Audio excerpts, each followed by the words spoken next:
All righty. Cheers. We're live. Cheers. Cheerios. All right. I guess that's because we were messing around with the thing earlier. Yeah, we're trying to test out the sound effects, and if anybody has mixer skills, hit us up. It's the Zoom Live Track L8. We want to try to add sound effects and stuff so we could do it during the show and learn how to maybe record people as they're talking so we could loop things back. It'd be funny. Yeah, we're trying to make it as entertaining as possible. So if anybody knows how to do any of that, hit us up so we don't have to learn from scratch. Please do. Please reach out. So yeah, what's up? I don't know. Let's ask. It's actually anybody tuning in. Let's look at the comments. All right. Hello. We got 3 people watching. Us? Yes. No, I have 6 actually. Okay. I have 6. There you go. Woohoo! Woohoo! And then who do we have on stage? So we have. Hi, Paul. Hi there. How are you? I'm doing well. How are you? Good. So we have. I don't know if I'm pronouncing it right. Myriade. Myriade. I was saying completely. Myriade. Yeah. It is spelt a little bit differently. We had 2 reasons for that. One is because we're based in Quebec and you need to have a French company name. Okay. And the second one is just we figured that having a word that is in a language that less people speak would probably let us buy a domain name cheaper. Right. Which ended up being true, so it worked out. Yeah, it's better for trademarking. Yeah. Well, I guess. That's cool. Cool. So, you want to give us a brief history? We want to Yeah. tell. I mean, I could do the brief and I could do the not so brief. I figured with this format, I have the opportunity to be not so brief, and I love talking. All right. Well, yeah, no, go for it. Because Yeah, I mean, go for it. you reached out to us. We were interested in it, but we didn't really get it. So Yeah, totally. Well, I know we even talked about, just being transparent with the community, maybe even potentially doing a sponsorship or something. Yeah. But we thought the best we like selecting products, services that are really aligned with what we think is the ethos of the Monero community. So we're trying to be very selective. So no offense. No we worries. just don't know much about your product. Yeah. So we thought best way to learn about it if you come on here, and then the community can even see you as you're talking about it, and they can ask questions. Ask questions and all that stuff. So please. I mean, that's totally fair, especially considering like I've been watching Monero Talk for years at this point, and you guys have never heard of me. So it brings the thing closer to a balance. So I got involved. Well, I mean, I heard about crypto in like 2013 on like 4chan, but I got involved more into crypto in around the 2017 peak. And my partner's dad actually said like, we have these extra servers at his office. Like, why don't you guys mine with it? So I figured, okay, cool. Like, what coins could I mine? And at the time, Monero actually was still on CryptoNote. It wasn't on RandomX. So that was one of our options. There were a couple of other options, and we looked around mining pools, and we noticed that everything was sort of you earn what you mine, which totally fair, right? If you have a higher strength PC connected to the network versus someone else, then you deserve more of the rewards. So we figured, okay, so like the history of mining went from like solo mining only, mining pools, and which makes sense. And then, well, why isn't there something where you can stand to win a portion of the block reward and also earn consistent earnings? So something between solo mining with the huge rewards and pool mining where you earn pennies a day or maybe $1 or 2 a day. So we came up with the idea and we thought, okay, someone's already obviously doing this. Like, this has to exist. So let's look around so that we can mine towards that. We looked for about a month part-time and we found nothing close to it. So we're like, oh, it can't be that hard to make. Why don't we just do it ourselves? And as it turns out, it's really hard to make. We could not do it ourselves at all. So we were just like, okay, why don't we just go for this, right? Like, spend our free time. We both enjoy crypto. And as I've looked into it more and more over the years, I'm sort of just all Monero. And why don't we just take this to its natural conclusion, like build it ourselves so that we can use it ourselves, right? Because if you're not building something that you yourself would want to enjoy, there's no point in building it. So we did a fundraise round. We hired a couple of people. And now we how'd you finally guys launched raise it. funds from? With a lot of pain. Actually, all of our fundraise ended up being friends and family, and all the people that raised, funny enough, all work in the traditional banking sector. And in Canada, they are not crypto friendly. So it's really funny seeing these people who work at these institutions that'll close your account if you say you're anything regarding crypto, but they themselves are invested in a project that's based on Monero of all cryptos. Did they get the concept? I mean, did they get I think at the beginning they just trusted us, okay. My partner and I. But after a couple of like late night drunk ramblings, where I actually brought a whiteboard to our friend's house one time, trying to explain how mining works and how crypto works in general, I think they at this point have a deeper understanding of how it works, and some of them actually mine because of that, I think. Oh wow. Okay. Yeah. Very cool. So we raised the funds, we built it part time, all while because we were students, we graduated. Part time, weekends, nights, we hired a developer off of a hiring site that actually ended up becoming essentially a partner because of the amount of work that he does. And at this point, yeah, we finally launched, and the pool itself, all it is for those who don't know, is it's a traditional mining pool, and you could select being 100% Monero if you want. Okay. And the fee right now is 0% if you want to do and it's PPS, meaning every block you mine towards, regardless of if the pool earns a block or not, you get paid out. Or you could do fortune mining, which means you earn mining credits, and it's proportional based off of how much you mine, and you could enter those mining credits into Monero drawings. And you could win, like, I think our lowest is $1 worth to up to 1 full XMR. Cool, man. So is it being used? Is it growing? Yeah, I mean, we have 1,200 users last time I checked. The problem right now is converting users into miners. It's kind of a difficult process, especially since we're trying to target more so gamers and people that don't mine regularly. But even with text tutorials, YouTube tutorials, trying to simplify it as much as we can, it's still kind of a complicated process. And we want to simplify that in the future by getting a desktop app out there. Okay.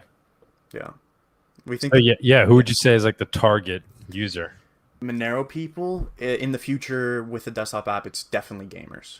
I mean, these are the guys with the AMD Ryzen 9 3600Xs, right? Like, these are the people with pretty much Monero ASICs, if you could consider it that, right? Like, these are the things where per watt, they're probably one of the most efficient chips to mine on. And they're just gaming CPUs, right? One CPU, one vote. So it has that like Monero ethos in it, the crypto ethos in it. Yeah, no, that's amazing.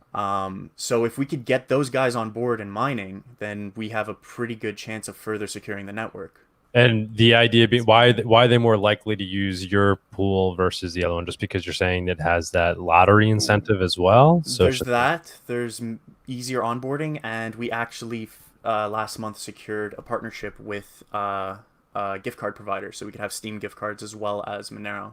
So they'd be mining Monero, but instead of earning Monero, which they may or may not like, they could just directly earn a gift card to a gaming platform. Cool, man. Yeah. Interesting. Yeah. Interesting. All right. I mean, it's something that we wanted ourselves, and we use it every day, right? Yeah, definitely. I never mind, actually. Never got into that. I'm just more interested in the kind of the game theory behind Monero and like the impact it could have and understanding it on that level. But actually, me and Brian, we built a miner. Well, he did it. I didn't do it. I think he did it. I just funded it. Yeah, that's right. And then we never really used it. That was back in the day. Yeah. But yeah, no, I mean, the more people we could get on, I think it's great that people are working on ideas in this area, basically trying to make mining more user friendly and just making it something that everybody does. Yeah. So anything that pushes us towards that direction of one CPU, one vote, is awesome. Do you have any other ideas around that concept, or the general concept, like other incentives that could be had or things that could be done to make mining more universal? I think one thing that we did that was a huge thing from the beginning, and it was actually a friend of mine that suggested it, was because we have a user sign up, and instead of it just being like traditional pools where you have to make a wallet, use your wallet address to point the hashes that you donate to the pool towards your account on their site, we just made straight up email password. And every account that signs up gets something called a UUID, which is a unique user identifier. And our pool was actually set up in a way where we use that specific code to your account to point towards you, instead of a wallet address. That way we could keep it so that one of the difficult parts of mining, which is setting up a wallet, was pushed more towards the end where you might want to withdraw. And we actually have tutorials, we have blog posts setting up a wallet address to make sure that people actually can withdraw. So like that was a huge thing, I think, which a huge barrier to entry is having a wallet address. So remove that, allow people to mine with just their email and password. And I think that helps, as well as making the mining intraday fun.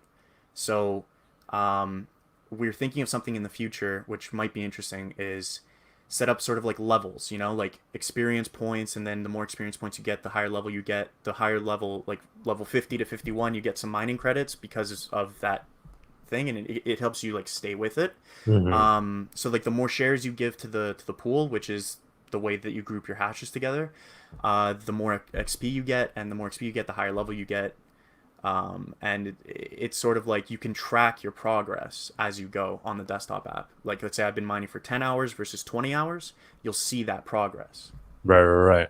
Okay. That's cool. Yeah. If anybody has any questions, throw them at us. If anybody has used it, let us know. There's a guy from Twitter, James604. He said he wasn't sure if he was going to be able to see the stream, but he asked, I was wondering what was Myriade's? Oh, Myriade's. Okay, sorry. Last time, Myriade's profit structure is.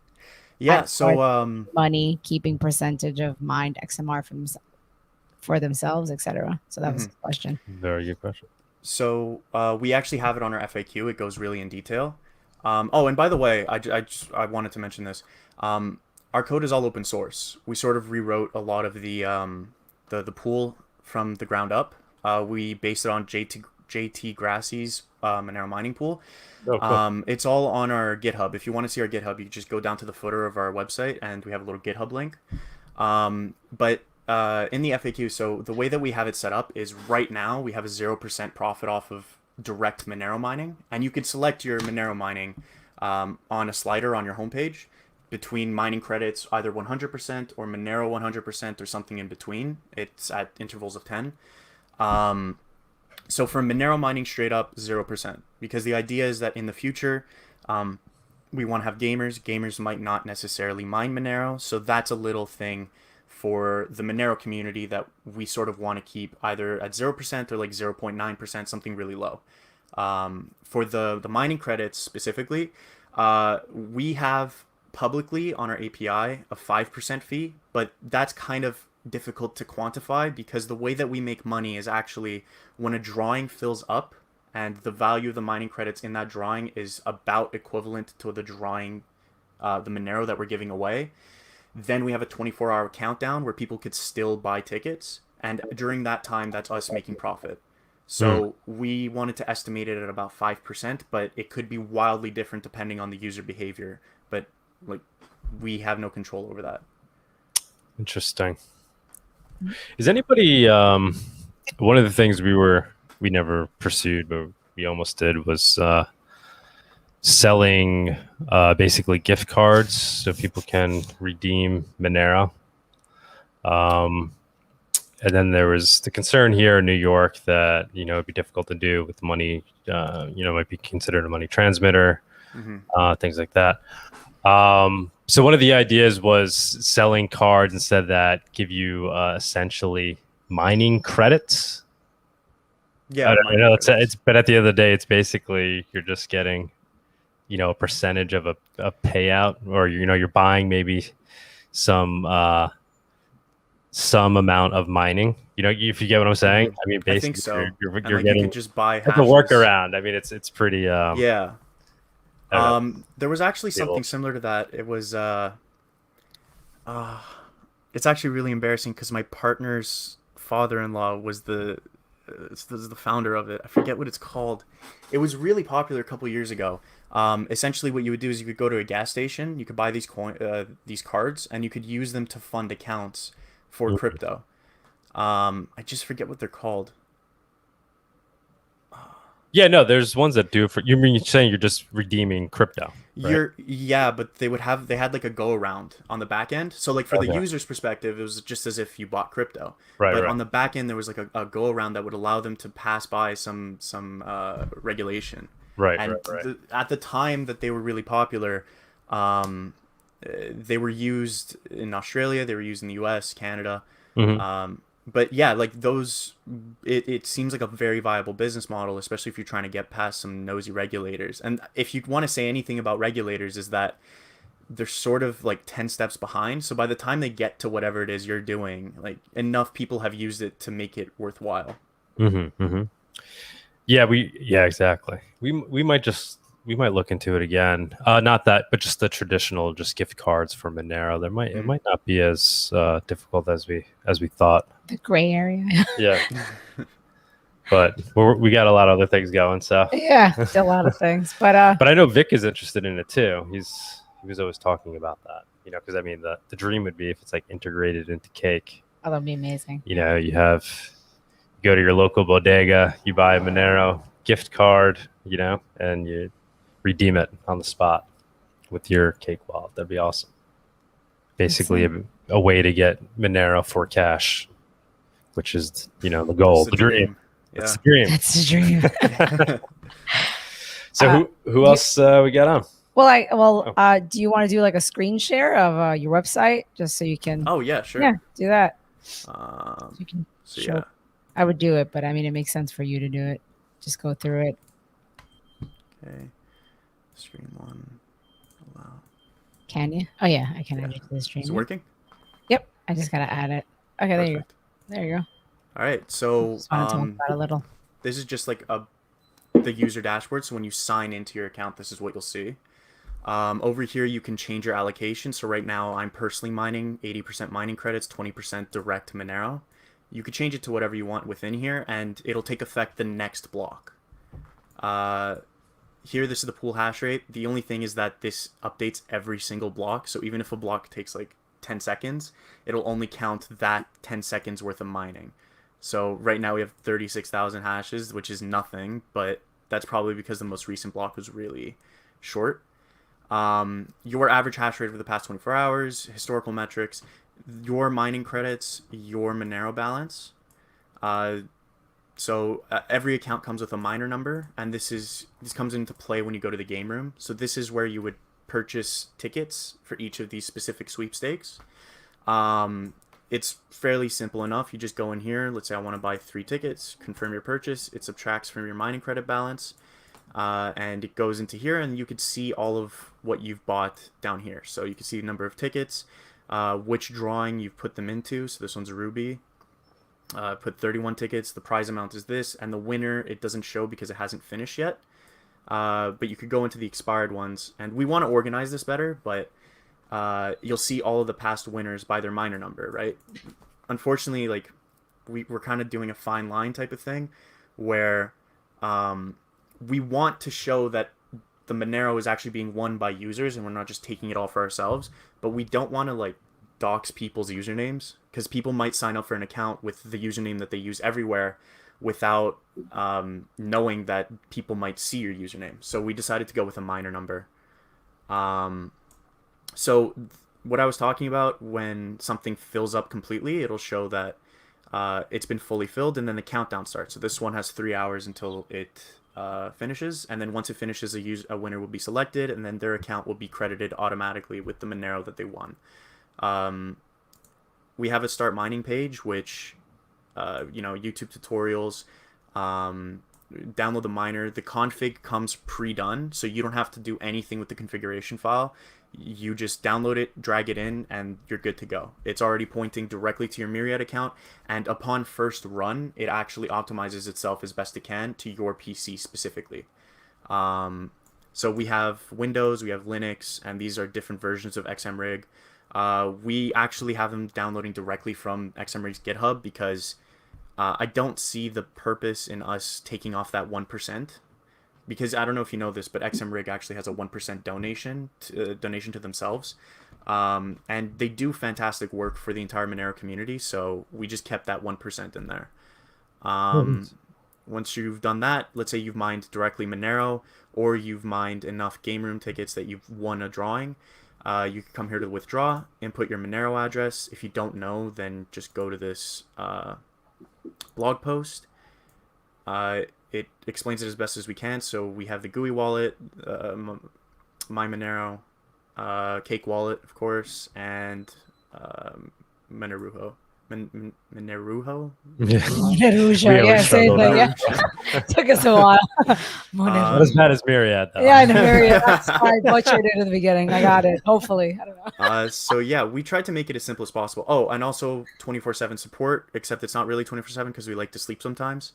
But you can message us at any time, and we get the notification, and we usually answer within a couple seconds. So right now, if I'm just using a standard computer and I do this, what do I stand to basically potentially mine in terms of return? I'm just trying. Yeah. So with your MacBook. Yeah, let's just say yeah. So somebody doesn't have specialized equipment. So usually MacBooks get. I'd be surprised if they get to 2,000 hash per second, depending on how old they are. But let's say 2,000 hashes per second. So you're probably looking at a couple dollars a month, so maybe 2 or 3 worth of Monero. But I mean, that's one of the reasons why we decided to do this, right? Because let's be real, how many people are really gonna stick with mining for $2 or $3 a month, if not for the fact that you're securing the network, right? So now, in terms of lottery, how much could I potentially mining credits? 5,000 a day mining credits, which you could use to enter into these drawings, with the most expensive ticket being 95 mining credits. So it's really dependent on how many of the tickets in the drawing you bought are yours versus other people's, right? We actually have it, for transparency's sake, the exact number of tickets purchased before the drawing, so you can do the math on your own. At the end of the day, it comes out to about, like, if you were to average it out over time, it comes out to about the same as if you were doing regular mining. But the idea here is that, it's a little bit of excitement, it's a little bit of something to look at every single day, come back to the website, see if you won, if not, like, see who did, and then maybe try again at a different thing, or hoard all your mining credits, which is an interesting behavior we've been seeing, is people like to just hoard their mining credits and then spend them all at once and into like 1 or 2 drawings. So yeah, I mean, that's the idea, is that you can theoretically earn the 1 Monero reward. Right. Yeah. Okay. Yeah, it's interesting. I mean, people like to gamble, so yeah, it doesn't really make economic sense, right? Because like your odds are right that you're basically going to end up where you were if you didn't participate. But this is a little bit better than a casino because at least there's no like, it's not tilted in our favor. We actually don't, like, we're not participating. Right. There's in no any advantage of the thing, to the house. Yeah. But yeah, and as long as we stay beneath 1,000, we stay in the sweepstake domain, which was something that a lot of our seed money went towards, which is having lawyers. So as long as we stay anonymously selling lotto tickets, Monero lotto tickets. Yeah, as long as there's no value being put into it theoretically, right? Because the way that we calculate mining credits, actually our lawyers had to like review it, and that is. It's a costly process when these guys try to charge like $500 an hour, and then without telling you, they'll be like, "Oh, I needed an intern to see it," and that intern charges like $60 an hour. It's like, great. It's like, it's cool that it's cool that you guys get. How old did you say you were? I'm 23. Oh wow. We started this in 2017, the work, and then we incorporated in 2019. Okay. So yeah, I mean, we've been and I gotta say, like, for me, it's kind of Monero or bust. Well, no, I shouldn't say that. the ideas behind Monero. Because if tomorrow the devs of Monero say, you know what, we've done enough, it's gonna ossify like Bitcoin. We're never gonna touch it like. Here, I'll actually stop sharing my screen. Yeah, we're never gonna touch it anymore. It's perfect the way it is. And then another coin takes up the laurels and brings us towards digital cash. I'll definitely move towards that coin. Right. Like I'm not interested. I mean, in that's Monero. what I say in theory, but geez, I don't know. It'd be so hard. But It would be hard with obviously you're like trying holdings. Yeah, that's the goal. The goal is to pick the one that's going to actually be digital cash. And right now, that's Monero. Like, let's be honest, Monero. I use it day to day. We've actually, because we can't get a bank account, and we have tried our best to get a bank account for years. We've just gone fully bankless. We've had, thankfully, some exchanges in Canada. We've met them personally, the CEOs, and they've been super nice and gracious, and they've given us accounts with them. But the fact that we don't have a bank account has allowed us to sort of force us to be creative in the ways that we pay for services. So instead of paying it with a Visa card, we might find a service that's a little bit more expensive, but pay for it directly in crypto. And with our earnings in crypto, we spend crypto. So we've become sort of crypto native, where cash is the secondary instead of crypto being the secondary. Yeah. And as a result of that, I think I have sort of unique perspective on crypto that might be 10 years ahead of my time. Yeah. Yes. Are you thinking of other outside of this idea, Myriade, are you thinking of other products and things that make crypto, in particular Monero, more usable for daily use? Right now, the only things we have in the pipeline are nodes as a service and a vendor payment system. So we'd obviously have to, for the nodes as a service, it would essentially just be, right now it's kind of difficult to run your own node at an industry scale. And we saw this with our own pool. We had to write code just to run our own nodes stably and it took us a long time. Whereas if there was some sort of subscription model service that existed, we would definitely be using that and then eventually migrate into doing it ourselves. So now that we have the code and we are able to spin up nodes like that, we figure why not allow this service to other people. People could pay a monthly fee in Monero. People could pay a monthly fee in their Visa card if they so choose. And they have a node available to them at all times. And then maybe, have a few extra public nodes that are free for anybody to use just to give back to the community. That is one thing that we have in the pipeline and that we've actually put a solid amount of thinking towards. The next one's the vendor payment service, which is essentially like, you could think of it like a bank account, pseudo bank account for people that want to accept crypto on their platforms, specifically Monero. So it's been kind of we've been butting heads internally because I want to stick with Monero because I don't want to deal with all the headaches of other cryptos that are transparent, having to deal with chain analysis and making sure that it's not tainted. Whereas my investors want to maybe branch out a bit into others. And I'm not against that, even though, Monero is just digital cash, so why not just use the thing that works? I'm not against branching out. What I am against, though, is the extra work that will be required for those. And, maybe we could have a thing where Monero is heavily discounted to use on our platform, and we just offer other services for Bitcoin or Litecoin or Dash or whatever. But this is essentially like a Globy type thing, or what? Yeah, so like a Globy, but instead of you would have your own dashboard. Let's say I'm a shop and someone sends me Monero, I would have my own dashboard, and through that dashboard I'd be able to exchange. So it wouldn't be an exchange in the sense of me transferring my Monero to Canadian dollars or US dollars because the system found a counterparty for that. Instead, it would just be you directly dealing with us. So sort of like how when you go to a bank and you exchange your US for euros, you're exchanging with the bank, not with a third party. It would be sort of the same thing. It'd be a little bit more expensive, but we can guarantee spread or we can guarantee a counterparty. Cool. Yeah, man. I like that you're chugging along, spitting out these ideas. Keep them going. I mean, does anyone on stage have a question or anything? I mean, I guess I know MB was here in the beginning. You want to introduce yourself? I'm just got all New York. Spectator. Introduce yourself. You want to introduce yourself? I'm sorry. What? Go ahead, man.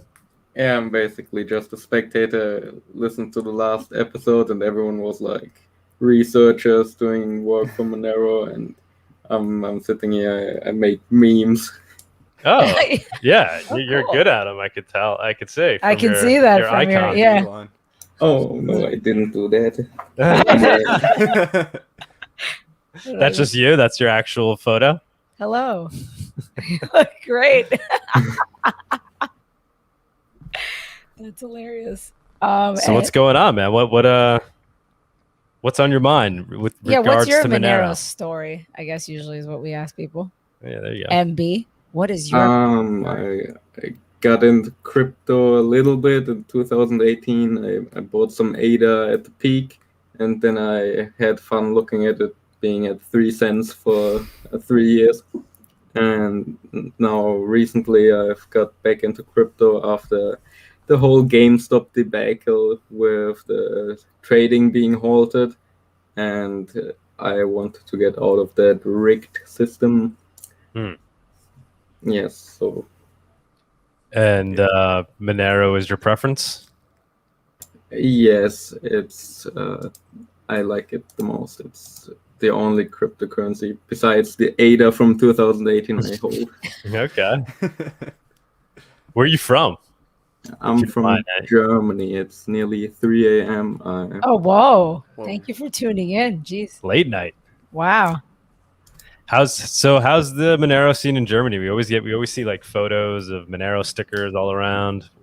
Yeah, there's Seems like it's surprisingly. flourishing over there. I think Germany has like the most nodes, at least in Europe, and Mhm. it's very like there's a big community around it, which kind of surprised me. Yeah, definitely get that impression, right? Yeah, totally. So that's cool, Matt. Do you ever go to physical meetups over there for Monero? I haven't seen any yet. I saw it was funny on some meetup website. It was the crypto privacy group, and they only accepted Bitcoin. So yeah, that was kind of That's interesting. That's interesting. yeah. So I'm running my own node. I'm solo mining. That's basically it. Cool, man. Are you going to go to the Monero conference next year? Right? It's next Yeah, year. it's right? next year. Yeah, But it's not. Is it in Germany or? I believe it's or it's in Ger- Belgium. You said. No, it's in Belgium. Actually, yeah. Don't I mark thought it my was in word. Germany, but I'm not sure. I'm not Well, sure it's going to be in that either. area. Are you It's are you not. considering going? It's not going to be in Denver. Right. I'll give you that. Being your side of the pond. Yeah. I haven't heard about that actually yet. Oh. So, but it sounds interesting. Might go there. Yeah. Yeah, it was awesome when they held it in Denver. Yeah, It was the a lot of Denver fun. one was awesome. It was a lot of fun. We did the whole And- Casa de Monero. Yes. We should do the Euro style of that. Yeah, well, I'm sure we'll try to pull that off. And then Vegas is coming up. Vegas is coming So we're up. definitely, last time I think we weren't totally sure, but now we're definitely going. Yeah, we're yeah. definitely going. We got our tickets. We got our tickets. Hotel we got the room. hotel, so we're ready. You we're got ready. your vaccine. Yeah. I'm working on it. Not We're really getting looking there. forward to getting the vaccine. You'll be fine. You guys have the vaccine? Yeah. I mean, Okay. I'm just trying to get back to as normal as quickly as possible. Yeah, no, I mean, I was in no rush to get it because I had COVID, and so it was like, Yeah, why- that's a it different. seems I like think more it's of kind a of. It doesn't yeah. seem like a smart thing to do. I don't know, If but you already had it. hey, Jonathan, you want to say hello? Oh yeah, what's up? Hello. Hello. I just wanted you to say hello. Yeah. I didn't want to unmute myself Oh no, no worries. prematurely. So yeah. Hello. How's everyone doing? Good, good. Good, man. How you doing? How are you doing? I'm doing well. Good, good. Yeah, Just you're ready. Just getting ready. Yeah. Yeah. So yeah, let's talk about I guess the fight. Yeah. You have a fight coming up. I wanted See, you this is where we need the sound effects. Yeah, yeah. I'll do my- yeah, it's official now. Yeah, it's August Guys, 21st. Reedley. I believe they said the first punch starts at 6 p.m. Oh wow. Okay. 6 yeah. What time is Is your that going to fight? be your punch? Are you Yes, you're- throwing the first punch? Nah, I wish, to be honest. I wish I was the first fight because I don't like waiting. But I'll probably be either last, second to last. I think I'm either co or main event. What's the name of the venue? Valley Fight Series. Okay. Valley Fight Series 6. Is that a decent size event? Like, how many people go to that? So last time I was there was September 2019, and I would probably say there was around 1,000. I would say. Cool. But Okay. I'm curious to see what it's going to be like because of all the COVID and the restrictions. But I'm sure there's going to be a Yeah, good amount of people want to get out. Yeah, people want to get out. Yeah. I'm sure. Yeah. I mean, the McGregor fight or something, like it was like jam packed Right. or whatever. The most Oh, recent yeah. one I heard. I don't know. I'm assuming. Yeah. Oh yeah, it was packed. Like people were So like, how I'm you- ready. How you feeling, man? I know we talked to you a few weeks Yeah. ago. How you feeling right now? Have you? Honestly, I'm feeling physically. I'm feeling great. Yeah. Nice. Yeah, good. Yeah. If you wanna, just for those that didn't watch that other episode where you were on, just give us a short little, like, Oh yeah, tell them a little bit. yeah, tell about us the deal. about So the you- deal, like yeah. who you are, and Okay. Let me get Yeah. the chance here. Good point. yeah, just in case if we have new Oh, yeah. viewers. Wow, new Uh, 19 viewers. So I can just start. My name is Jonathan Rule. I'm 29 years of age. I started training martial or Muay Thai, Jiu-Jitsu too. So mixed martial arts in April 2018. And honestly, to be honest, I wasn't really fond of the whole MMA community and all that and fighting people.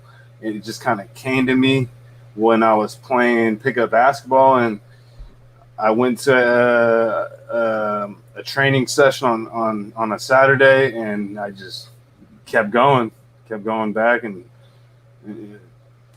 yeah, and here we are. I just never stopped.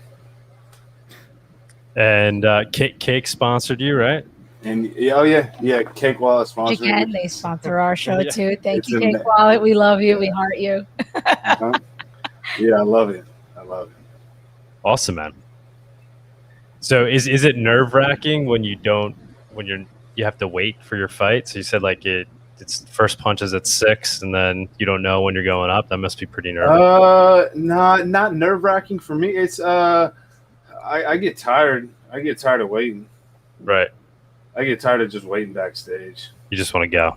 Yeah, I just want to go. I want to go right now. To be honest, like, I'm ready right now. That's why I'm like, man, we still got a month. Yeah, another month. I know. Like, God.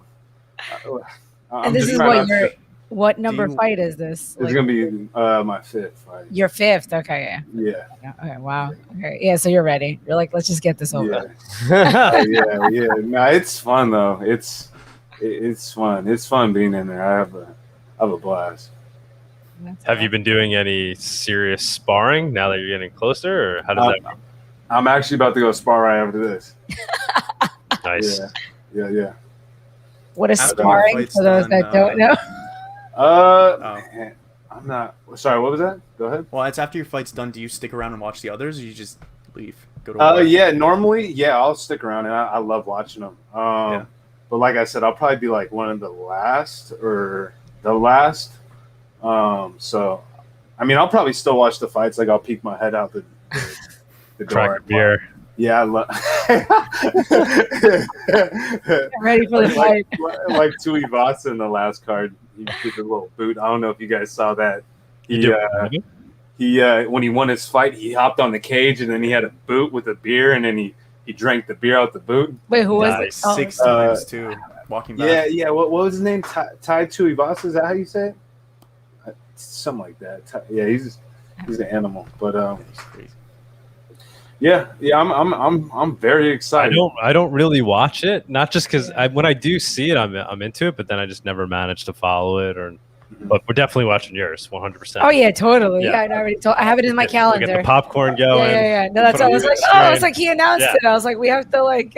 Maybe we'll try to stream it or something, and then we'll talk about it. Or Yeah, we could. we'll try jump on after, and you Yeah. can jump on real quick right after the fight All for 5 sweaty minutes. and bloody. That would be Yeah. amazing. Yeah. Oh my That would actually be really good. We Actually, could even have you jump on. No, we don't want to ruin. We Yeah, want wait, to no, talk to we- you before. no, You no, did the before. phone. I'll hop Yeah. on it before. I'm having fun. I'm having fun with this. When I get in there, I'm smiling, having fun. I don't go in there like Macho Man, like putting on an act. I'm Yeah, I'm down. I'm down with all that. That's hilarious. Someone just asked, will Cake Wallet and Monero be advertised during the fight?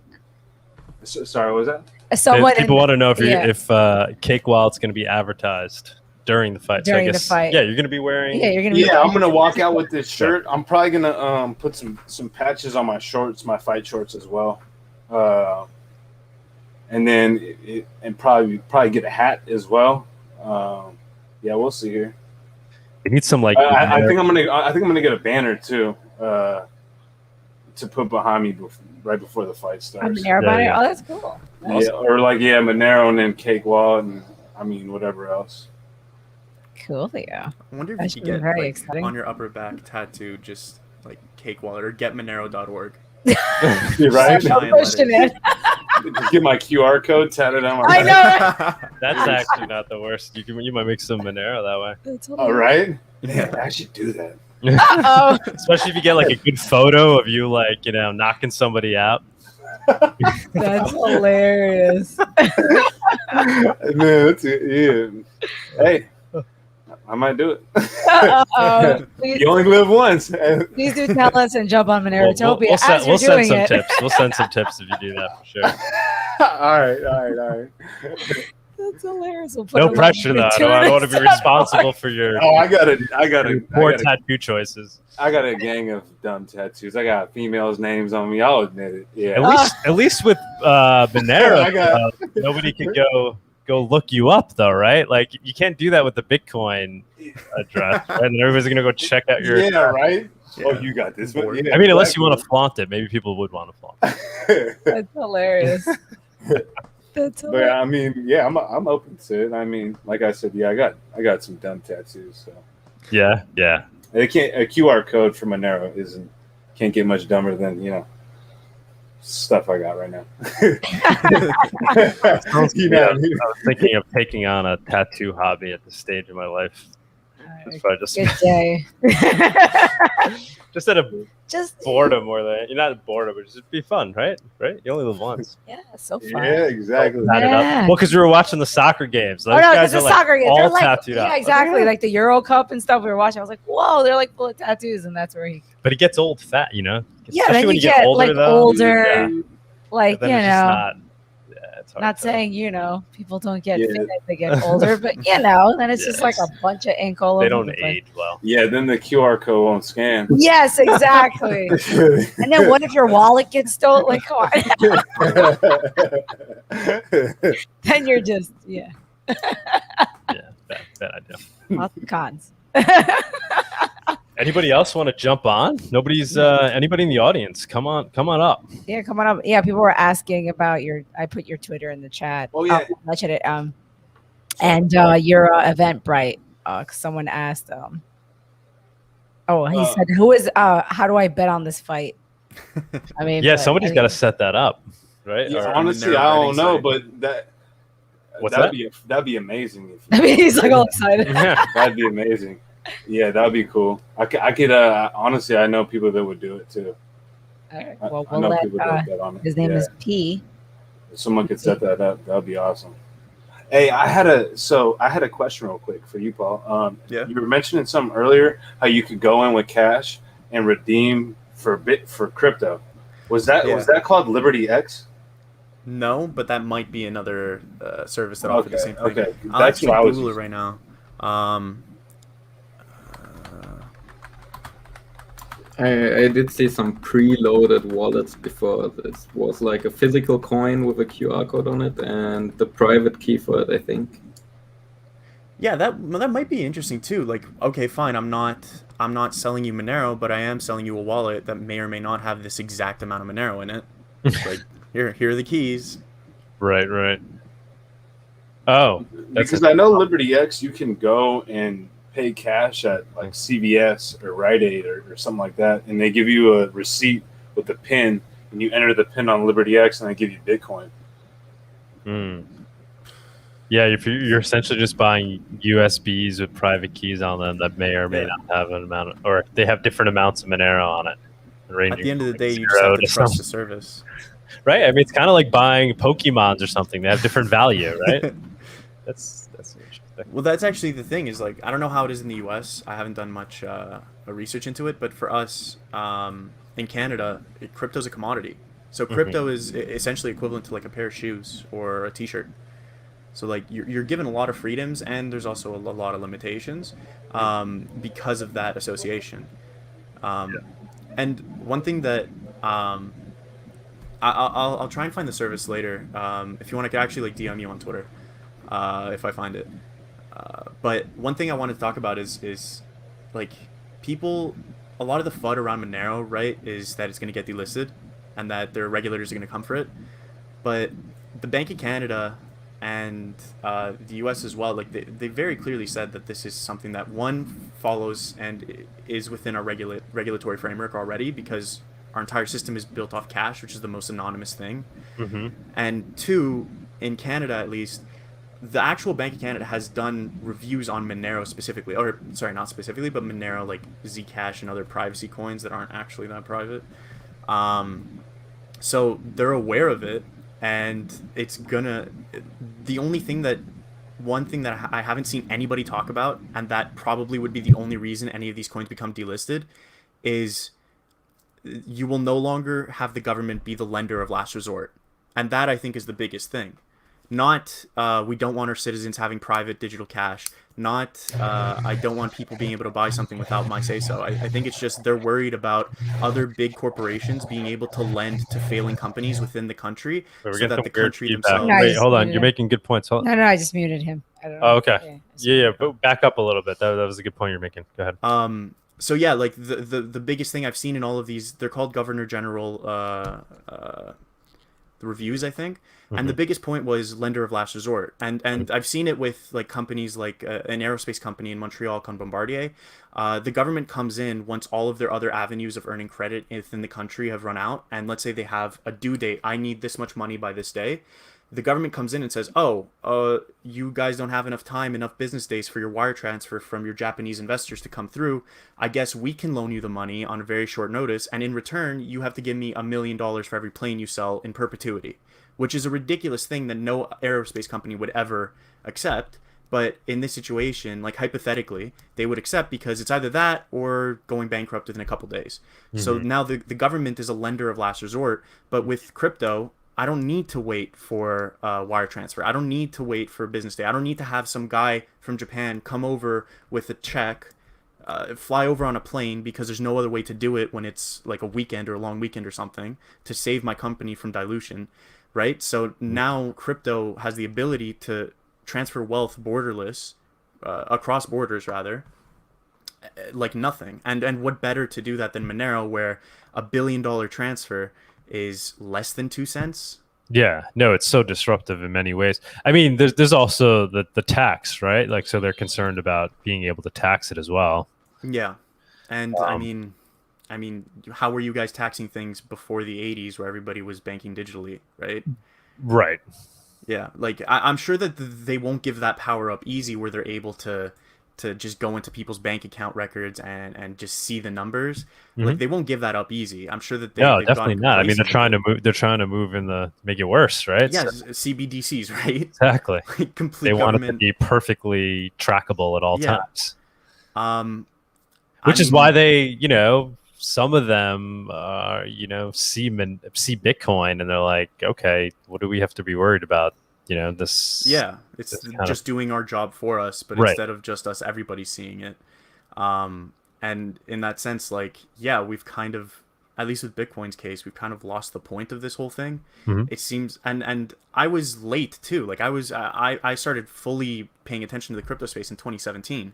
So the last transition I saw went from digital cash to digital gold. And I don't know if you guys remember the schism when they went from Bitcoin to Bitcoin Cash and Bitcoin SV and all that because they didn't want to increase the block size.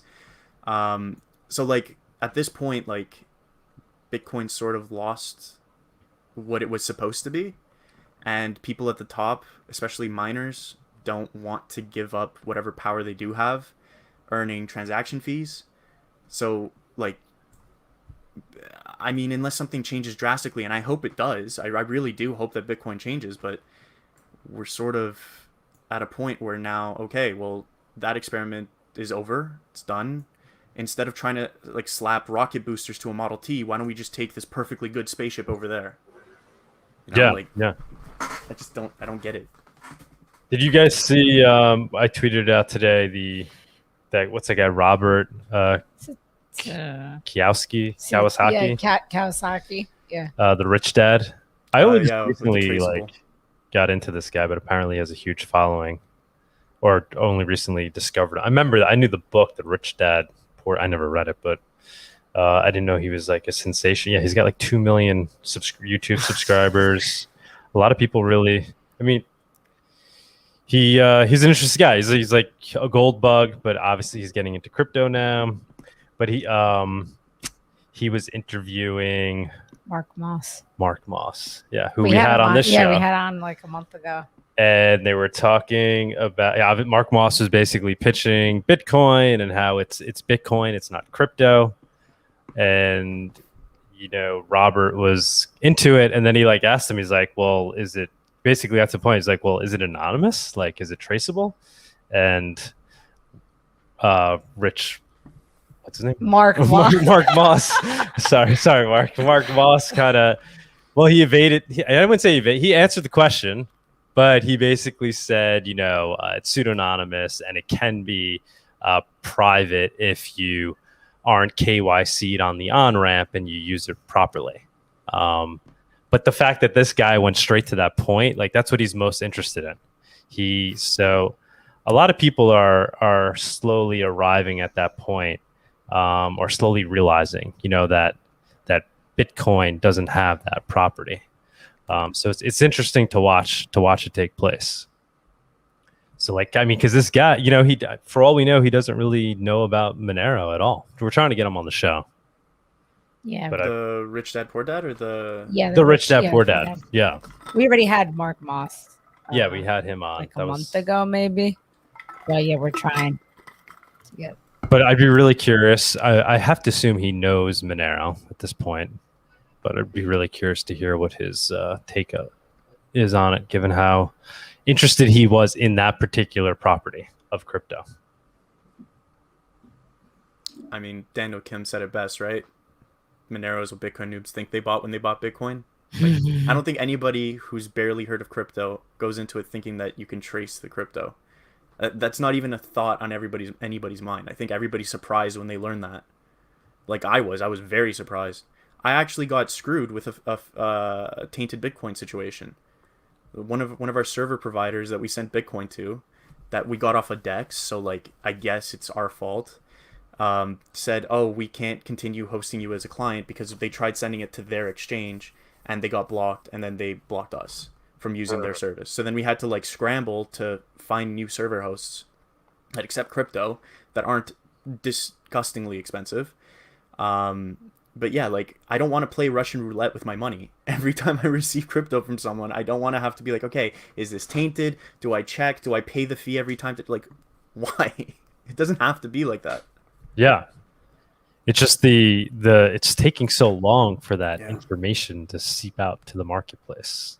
I mean, because so many people are getting scooped up by the BTC maxis that they're then closing themselves off to these other ideas, and they just want to believe that Bitcoin can be this, rather than just realizing that it's currently not digital cash and there is something else that's already doing it. And they just don't want to believe. Look, really, because the number go up. So, yeah, number go up. I think that the bear markets are where you see that. I think start to see that change. Because people aren't really as diluted as much by the price, so they start to just like look at the tech again. So, we got anybody else that wants to jump up? No. This guy's saying Robert's been into Bitcoin for a while now. He knows damn well it's traceable, but he still tells everyone to buy it. Has he mentioned Monero? People that follow him, has he talked about Monero? I don't think he has. I don't think he's spoken about it. Hopefully he'll come on the show. Yeah. I've reached out to him like twice already. It'd be better if I got on his show. I mean, he has 2 million. Totally. Or somebody. It doesn't have to be me. Somebody from the Monero community. We get him up there. right? And just have a good discussion. You know, have Daniel Kim up there talking to him about it. Like, he couldn't possibly walk away from that conversation and not be interested in Manera. Well, you could just spend the whole time saying that you're concerned trolling. From the little I know of the guy, from what I've seen, I don't have that impression, because he's not a BTC maxi. So he's a guy, you know, he was a gold bug. So he's still, I think he even said in the thing that he doesn't advise people to necessarily invest in Bitcoin right now, even though he has some, and he likes it. But so I think he's open-minded to other projects. He's a classic boomer. That knows the basics of crypto and Bitcoin. Hasn't been introduced to Monero and the importance of fungibility, as far as I know from seeing his content. Yeah. All right, let's get him there. Get him on. We're trying. The other thing we're trying to do is, we talked about this a long time ago, trying to add tequila to gratuitous. So now we're actually going to try to actively pursue this concept. See what we can do. Tip the agave farmers. Yes. Mezcal, right? We want to add mezcal. Yeah. Tequila is a type of mezcal, not the other way around. Yes. I'm always confused by that. It's like the Scotch whiskey Tequila's thing, a or the whiskey mezcal. bourbon Yeah. thing. That's what I'm saying. But maybe not so much start our own liquor brand, because that would be complicated, but just team up with an existing tequila brand. So we're trying to do that. Team up with an existing tequila brand, and essentially partner with them and offer the gratuitous service so that their customers can send tips to the people that are, you know, producing their product. So it seems like a win-win for the brand, and it's just a matter of like finding the right one. So we're making some headway with that. If anybody has any ideas, connections, let us know. Any thoughts on that? Thoughts on other brands that they think we can team up with? But that's something we're focusing on right now. So just to send tips as well as purchasing? Yeah, so did the gratuitous thing. So right now we sell coffee. The coffee, yeah. Right. And yeah, I you know, basic idea, you could buy the coffee and then you can send a tip to the Guatemalan farmers where the coffee comes from. So we want to add team, you know, we don't want to be in the coffee business necessarily, or the tequila business, but we want to offer this gratuitous service where we team up with existing brands and allow them to add this to their product, so people can send tips to their producers. And then, you know, we'll you know, tequila. So we'll go down to where the mezcal is coming from, and we'll teach the farmers just like we did with the coffee thing. And, you know, obviously there's going to have to be trust in gratuitous becomes something that you essentially trust as, you know, the middleman that's actually providing the wallets to, you know, the producers behind the products. And then the idea is the brands would hopefully add, you know, some of them would add it because it's really no skin off their back and it looks good for their brand. And then their producers are happier because they're getting tips. So it's kind of like a win-win. Like, why would they not do it? Like, if we asked them to do it, they would have to be, you know, it would have to be pretty mean of them to say, like, no, we don't want to do such a thing. We don't want them to potentially, it'd be like, you know, if you're proposing a restaurant to add a tip jar, they're like, no, we don't want that staff cake. I don't want my employees to make more money. Yeah. What is this nonsense? Yeah, so we're thinking if we approach the right brands, we could get some yeses, and then it will help grow Monero, because now people that are, you know, never heard of Monero, maybe they're not into crypto at all, they're drinking their tequila that they like, and they're reading the label and they're like, oh, I could send a tip directly to the farmers. Cool. Next thing you know, they're figuring out how to do that. So it could be a good way to help promote Monero in an organic way. Yeah, especially if it's just an extra little sticker on the products that already exist, right? Exactly. No, that totally makes sense. I don't know what the business model is going to be on our end, because right now, so with the coffee, we make money. I mean, we don't make a lot of money off the coffee, really. We really are, but it's sustaining the business, which is, you know, there's not too many expenses right now. But that's the business model with that. We sell the coffee. We could add some profit to it. With teaming up with companies, I'm trying to figure out what the business model can be there. Maybe they're just paying us a small fee per month, because it's just good marketing for them. I mean, yeah, you could do like a revenue share affiliate model, right? Mm-hmm. So similar to how you use my promo code when you're purchasing and I get a percentage of whatever the sale is. You can do kind of something like that. So like because you're promoting it and they're getting sales they otherwise wouldn't have gotten, why not? Exactly. Cool, guys. Anybody else want to jump up?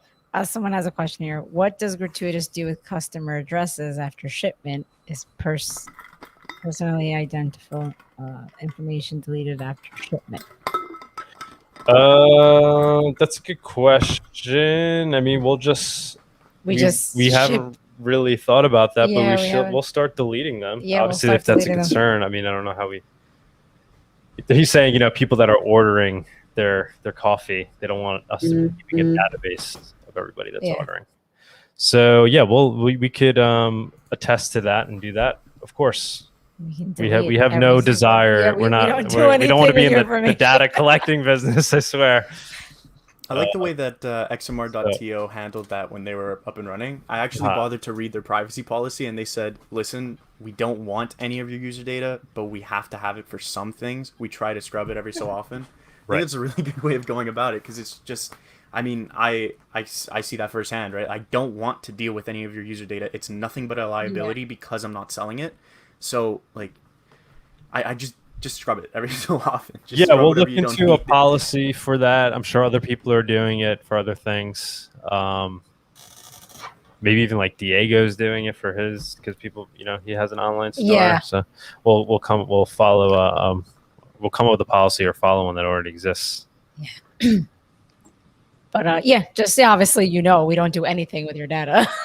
Yeah, he's saying not too big concern. I trust you guys, but we don't. Yeah, we shouldn't even be trust, because what if somebody comes to us and says, "Give us all your data"? So it's not about trusting us; it's about us being in a compromising position. So we will try to do that in a way that, I don't know how we prove that to everybody, but good point. There's always going to be trust in a third party or centralized service, right? I mean, I don't disagree with like the way that people put it, right? Like eventually a coin is going to have third party services that act as like a layer, and like layer 2 or layer 3 or whatever. And at the end of the day, I'm not opposed to like, and this might put me at odds with some of the Monero community, but I'm not opposed to like, let's say the bank that I bank with knowing how much money I have. What I am opposed to is the guy I just bought $5 worth of gum from being able to just check when he's bored the wallet address and seeing how much money I have or have ever had. That's what I'm opposed to. So at a certain point, I think the space will mature to the point where we have those third-party services. Some people are going to hate them. Like, I think some people see it as if your coin is being adopted by those centralized services, you've lost. But, I mean, it's going to happen regardless. Where there's money to be made, people are going to make services like that. So, I mean, 100%. It might put you a little bit at odds with the community, but it's going to happen. Anybody else want to jump on? It's still hot here. I don't know. It's really hot. I think I'm slowly melting here. This might be hotter than last time. Yes. The problem is we don't have air conditioner in this room. We really haven't perfected the whole studio thing yet. But we're getting so close. We have the sound down now. We have the video down. Now it's just like, hey, we're sweating, but we're environment. I don't know why it's such a difficult thing. Yeah, because we don't have the air in here, and then plus it's going to be loud if you have an air conditioner. Yeah. But these are pretty direct, these mics. We'll get there, guys. We'll get there, but it's hot. It's very hot in New York right now. Yeah, it was 91 today, so it's very caliente. Anybody else have anything they want to bring up before we close it out? Any topics you guys want to talk about? I mean, it seems like it's kind of doldrums right now. There's not much going on. I feel like I actually had one. I kind of had a question similar to what Paul brought up earlier. I was thinking about someone just tipped you, by the way, man. Oh yeah, I sent you some XMR good luck in the fight. Nice. Oh, hey, thank you very much. I appreciate it. So kind of what Paul said earlier. I was thinking about also if the developers, if Satoshi, if it was a person or persons left Bitcoin in 2012 to work on Monero, what's there to say they're not going to ditch Monero for another crypto, or is that just kind of we got to wait and see type deal? Well, nobody knows it. You're assuming Satoshi is working. Well, so I, from what I've read, people speculate that the creators of Bitcoin ditched Bitcoin around 2012 and started crafting Monero and released it in 2014. Oh, yeah. I mean, that's a thing. There was a group of people, whether or not that was like the Satoshi group or not, nobody knows. And it doesn't really matter. Yeah. And your question is, can they leave and start? Yeah, of course they can. They could always move on to something else. The point is, or what's their incentive not to, or to keep working on Monero and not ditch Monero like Bitcoin and start something else? You know what I mean? Network effects. So I mean, that's why BTC maxis will tell you, nothing else can ever even exist. But I don't think we're at that point where the network effect of Bitcoin is so strong that something like Monero can't flourish. But the theory is, one day it's going to own the marketplace of some use case, right? Most likely, I mean, that's what's going to happen. There's going to be some, whether it's Monero or something else, is probably going to be the standard for digital cash, just like we have a Google for searching, and there'll be maybe one or two players that are slightly different. So that's why people are thinking, Bitcoin and Monero, right? So Bitcoin is offering this fundamentally traceable version, and Monero is offering this fundamentally untraceable version. So those are two different niches. And then for something else to come about that would overtake that use case is not likely, because it's because of the network effect. Especially because it's a private chain. Monero has 7 years of history now. People will trust it more than some brand new coin you can't audit. Exactly. That comes with time. Yeah, there's so much value in the time, right? Everybody talks about the biggest concern, or one of the biggest concerns with Monero is, the auditability of it and trusting that, coins can't secretly be made. So, I mean, that one of the things that helps us along with that is just the passing of time as people earn more trust in it, as the code is reviewed more and more. So for something else to be created tomorrow, it's going to be hard for it to earn that testing over time. So I was also thinking about this as well. And this is pretty much with all the top cryptocurrencies. Since a lot of new people started coming into cryptocurrency, because when I started crypto, CoinMarketCap probably had like 18 cryptocurrencies. Now it's got 10,000. And Monero's been mined since 2014. Bitcoin's been mined since 2009, 2010. How do you make it fair for the people that are new into crypto so they could get their foot in the door without, because not everyone has enough money to, make a nice mining rig. So how do you make that fair for all the new people to kind of get their foot in the door to mine? Well, I mean, with Monero, at least, Monero is always has a tail emission, so it's always going to be mineable. And it's resistant, so you can mine with the CPU. I mean, not everybody needs to mine a crypto to get involved in it, right? I mean, that's just one way of doing it. But you're saying it should be egalitarian. If somebody wanted to start mining, they can. Is that what you're basically saying? Well, so when coins were first getting launched, I remember back in like 2014, the privacy coin war, like everyone was big on not having pre-mines, having a fair launch. They used to call them ninja launches, where people would launch a coin, mine the first X amount of blocks because the difficulty was so low. And then they would tell people about the coin. I'm not saying that Monero or Bitcoin or anyone's doing that, but I feel like people kind of are late to the party in a sense.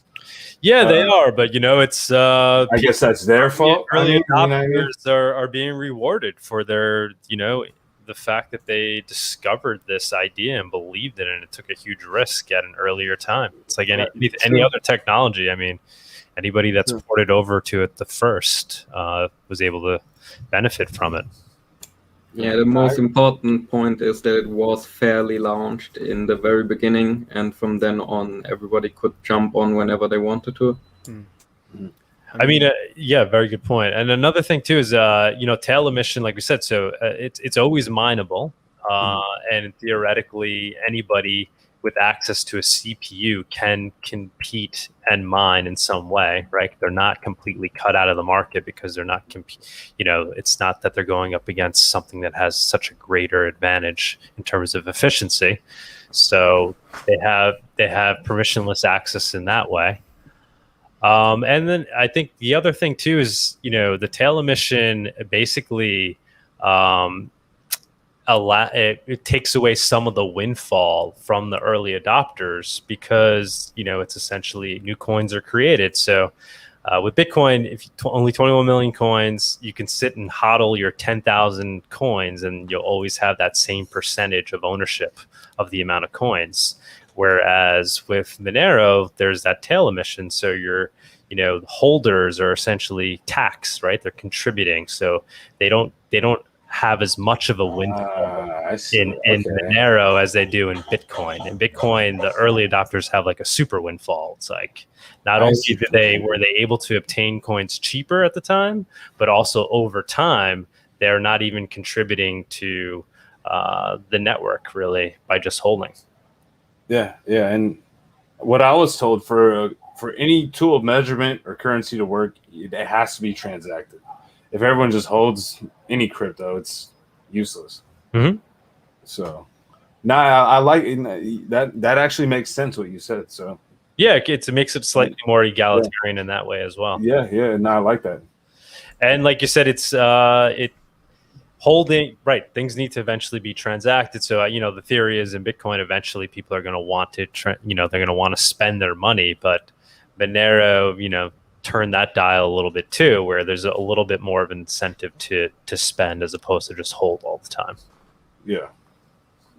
Okay, yeah, that makes sense. I like that. Okay. Yeah, and it's just it's the at the end of the day, it's at least a hedge to Bitcoin, right? It's a hedge to Bitcoin in many ways because it does things a little different than Bitcoin does.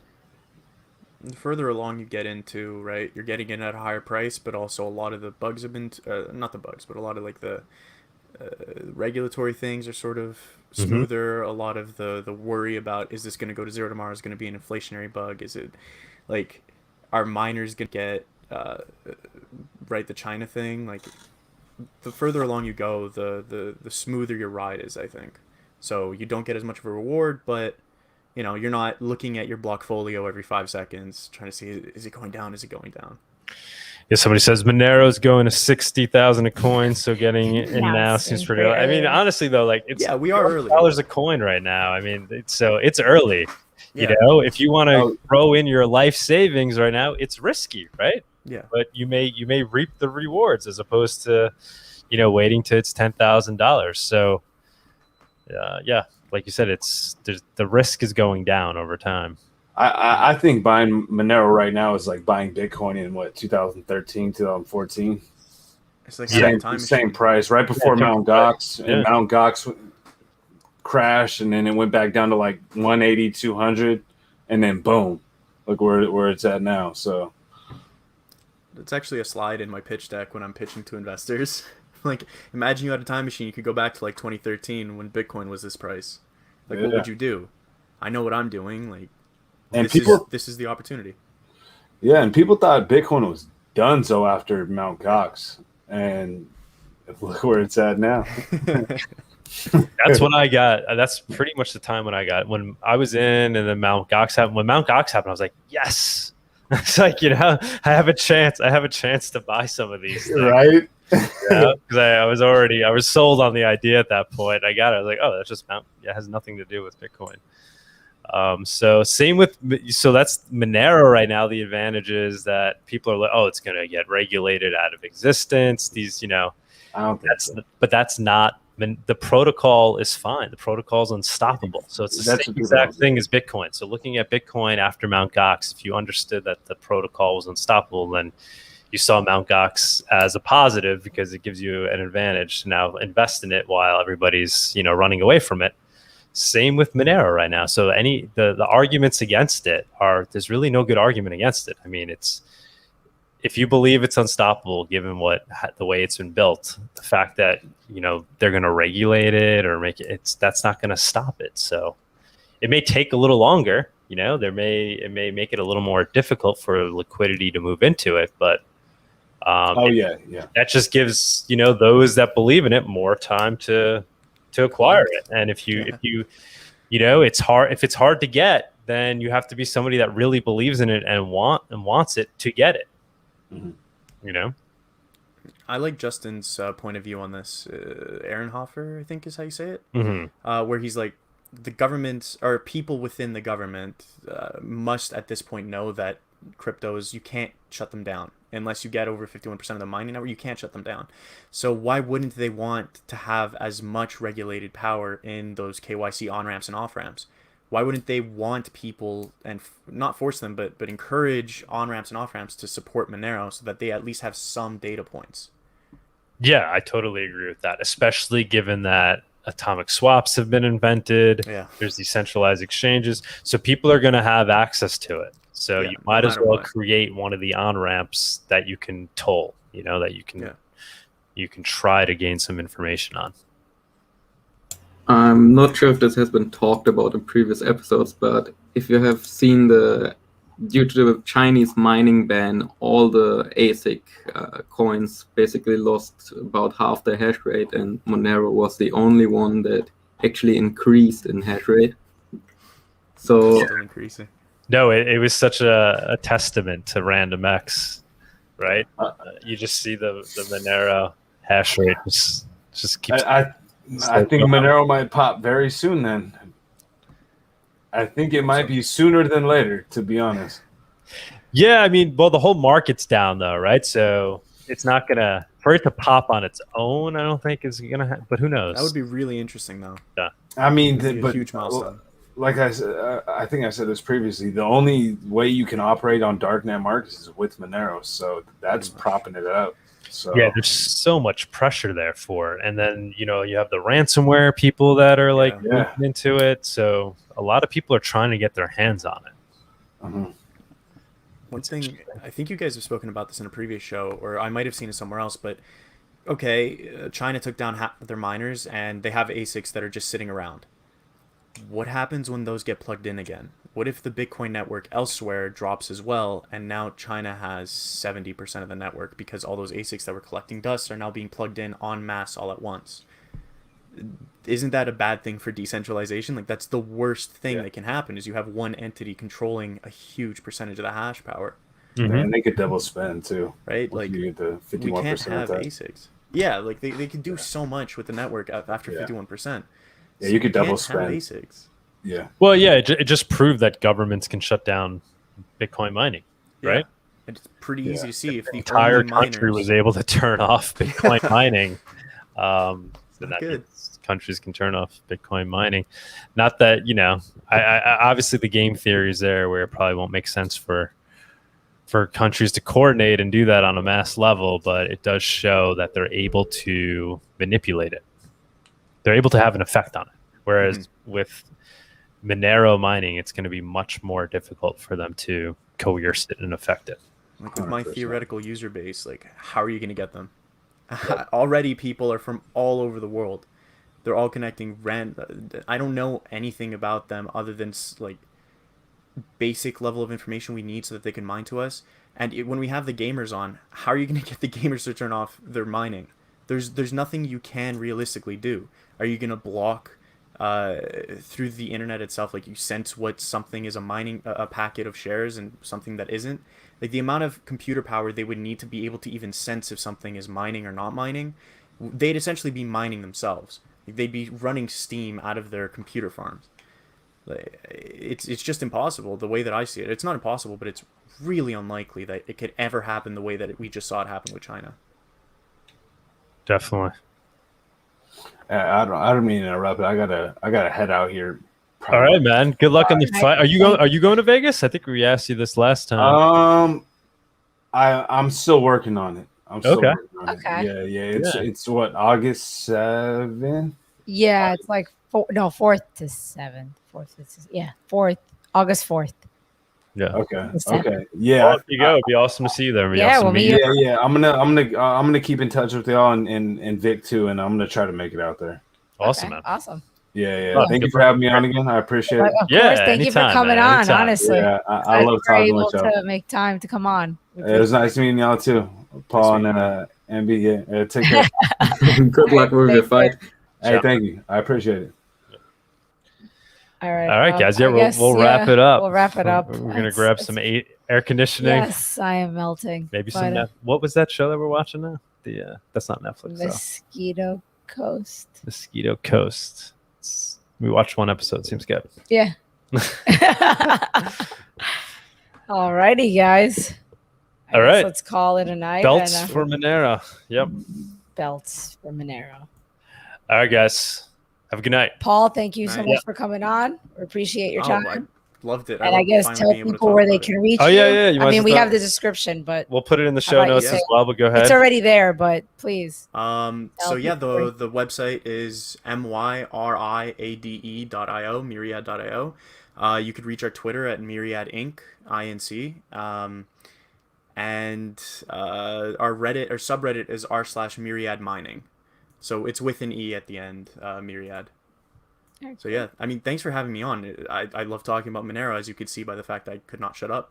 Yeah, no, dude, No, thank we you so much. appreciate it. Honestly, thank you. Thank you so much. Thanks for reaching out too. Yeah, no, thanks for having me. Yeah, and thank you all to the viewers. MB, and, so long. Is he still there? MB, yeah, thank you so Yeah. much. Have a good night. You're gonna hopefully go to sleep because it's late. Let us know if you see any Monero stickers around Germany. Yeah, Oh yeah.